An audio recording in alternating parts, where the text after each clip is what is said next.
But first, Stefan.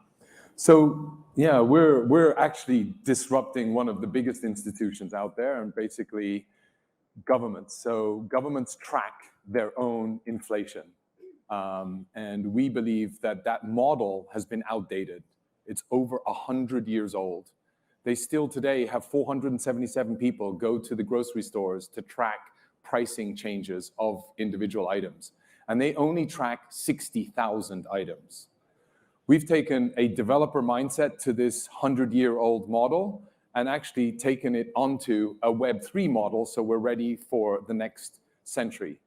And the way we do it is we actually track 18 million items. We have multiple sources tracking each of price changes for each one of those 18 million items. And we go to big brands, websites, APIs, we scrape websites, and we do that to aggregate that on a daily basis, not just once a month, but every single day. So we're 30 times faster, 600 times bigger, and that's how we think we can disrupt the model. In fact, we're not disrupting it, we're complementing it. How many countries?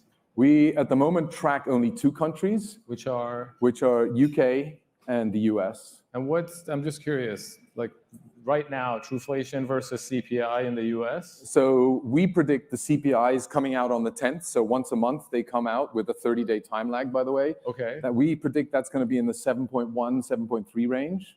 And we've got 6.1.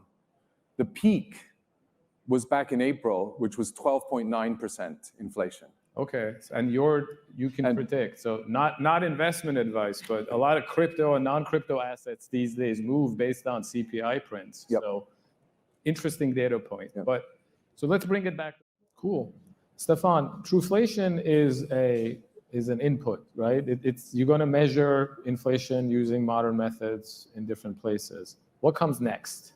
So yeah, we started with inflation because we felt that in 2020, or even in 2008, we were entering a time of unbelievable times that required believable data.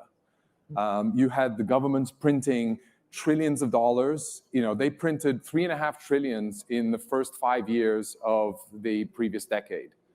That, it just put into perspective, they printed new money. The US government printed 1 trillion over 100 years.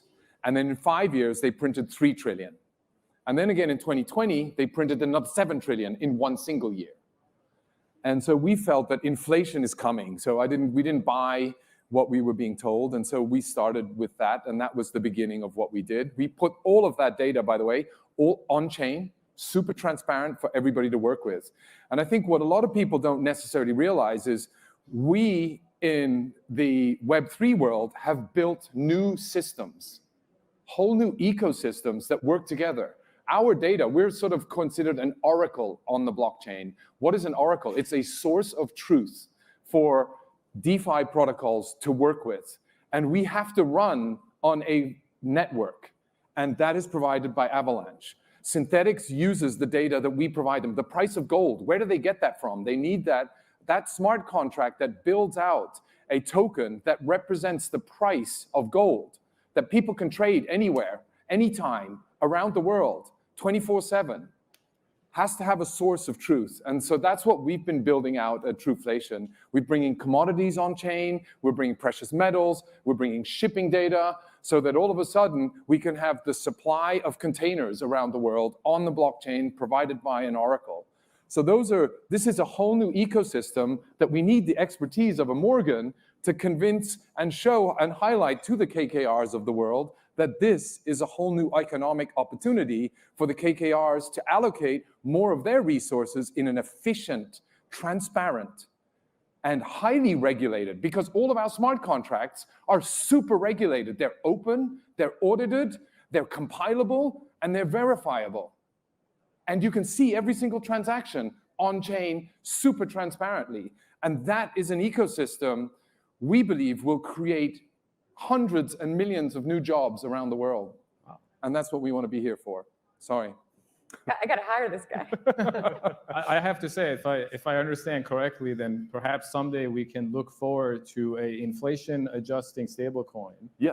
that is a synthetic asset that trades on Avalanche, and perhaps could be then bridged over to XDC to. All right, To pay. We can make XDC a subnet. you can make. There you go. We're not going there. They have their own layer one, so.